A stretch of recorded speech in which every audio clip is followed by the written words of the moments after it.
ഈ ഭൂമിയിൽ നമ്മൾ ജീവിക്കുമ്പോഴേ എല്ലാ പേരും നമ്മോട് ഒപ്പമുണ്ടാകുമെന്ന് നമ്മൾ ചിന്തിക്കും. ഈ ഭൂമിയിലുള്ള എല്ലാ പേരും നിന്നോടൊപ്പം ഉണ്ടായിരിക്കും.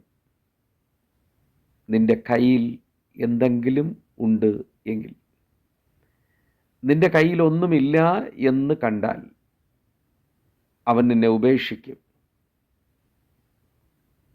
നിന്റെ സുഹൃത്താകട്ടെ, നിന്റെ അപ്പനാകട്ടെ, അമ്മയാകട്ടെ, സഹോദരങ്ങളാകട്ടെ, ഭാര്യയാകട്ടെ, മക്കളാകട്ടെ, ആരായിരുന്നാലും ശരി തന്നെയാണ്. നിന്റെ കയ്യിൽ എന്തെങ്കിലും ഉണ്ടെങ്കിൽ മാത്രമേ ഇവർ നിന്നെ സ്നേഹിക്കത്തുള്ളൂ.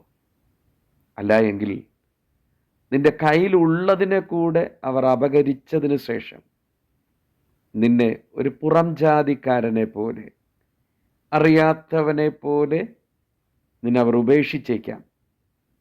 എങ്കിലും സർവശക്തനായ ക്രിസ്തു പറയുന്നു, പെറ്റമ്മ മറന്നാലും ശരി, ആരൊക്കെ നിന്നെ ഉപേക്ഷിച്ചാലും ശരി, ഞാൻ നിന്നെ സ്നേഹിക്കുന്നു.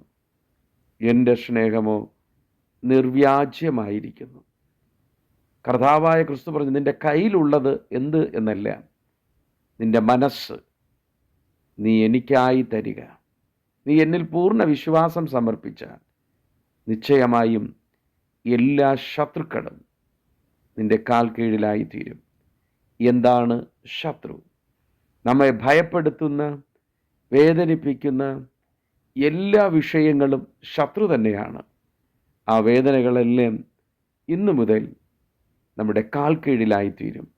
കർത്താവായ ക്രിസ്തുവിൻ്റെ സ്നേഹത്തിൽ വസിപ്പാൻ സർവശക്തനായ ദൈവം നമ്മളെ സഹായിക്കട്ടെ. ആമേൻ.